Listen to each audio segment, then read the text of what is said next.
मुंबई गोवा महामार्गावरील नागोठणे मीरानगर येथील उड्डाणपुलाच्या बांधकामात गंभीर त्रुटी समोर आल्या असून पुलाच्या सुरक्षेबाबत प्रश्नचिन्ह निर्माण झाले आहे। मुसळधार पावसामुळे या पुलाच्या दोन्ही बाजूच्या रस्त्याला भेगा पडलेल्या असतानाच येथील सिमेंट पॅनेल अर्थात रिटेनिंग वॉलच्या रचनेत बाक आल्याचे निदर्शनास आले असून ठेकेदाराकडून केली जाणारी मलमपट्टी प्रवाशांचा जीव धोक्यात घालणारी ठरत आहे। महामार्गाच्या या पुलाला लावण्यात आलेल्या सिमेंटच्या पॅनल्सना मोठा बाक आला आहे। उड्डाणपुलाचा भराव खचू नये म्हणून लावण्यात आलेली ही भिंत कमकुवत झाल्याचे स्पष्टपणे दिसत असून सदर प्रकार झाकण्यासाठी संबंधित ठेकेदाराने नट बोल्टच्या सहाय्याने हे पॅनेल आत दाबण्याचा प्रयत्न केला आहे।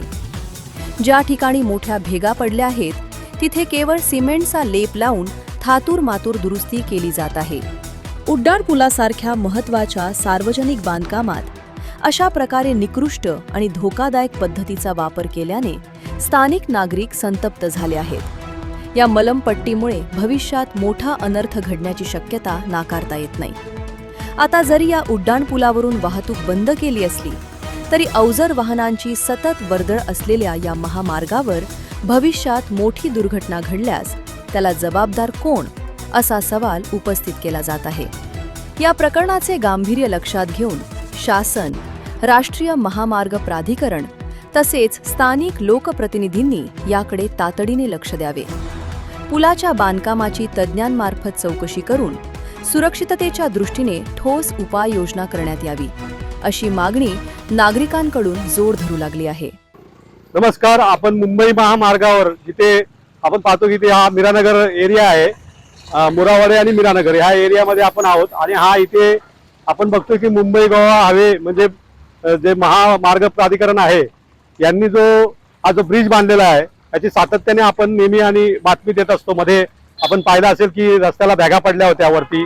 आता आपण तुम्हाला नवीन बातमी देत आहोत की आपण बघतो इथे बघा, इथे तुम्ही पहा हे सगळं जे आहे हे जे पडत आलेलं आहे, पडण्यासारखी परिस्थिती दिसत आहे।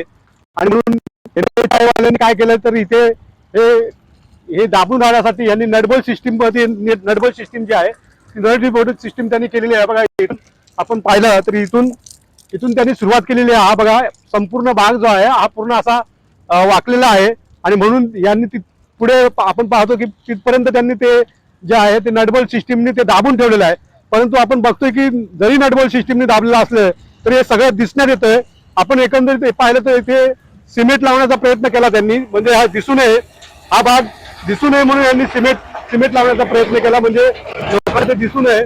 एकंदरीत या ब्रिजची काय परिस्थिती आपण पाहतोय, फार भयानक परिस्थिती आहे। आपण नेहमी म्हणतो की जे चायनाने जो काही टाउन ब्रिज बांधलेला आहे किंवा चायनाने जो ब्रिज बांधला आहे त्या पद्धतीने हा ब्रिज एवढा मोठा केलेला आहे आणि एकंदरीत हे काम एकदम निकृष्ट दर्जाचं आहे, आपण नेहमी सांगत आलेलो। आणि ही फार भयानक परिस्थिती आहे।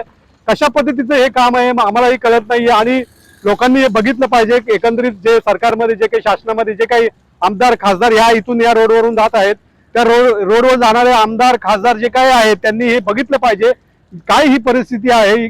एकंदरीत ही अवस्था फार भयानक आहे आणि यासाठी लोकांनी सजग राहिलं पाहिजे, लोकांनी याच्या विरोधात आवाज उचलला पाहिजे।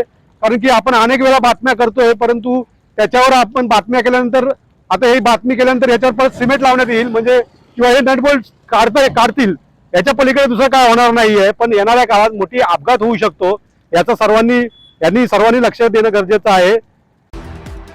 जनोदय करिता नितीन गायकवाड, नागोठणे।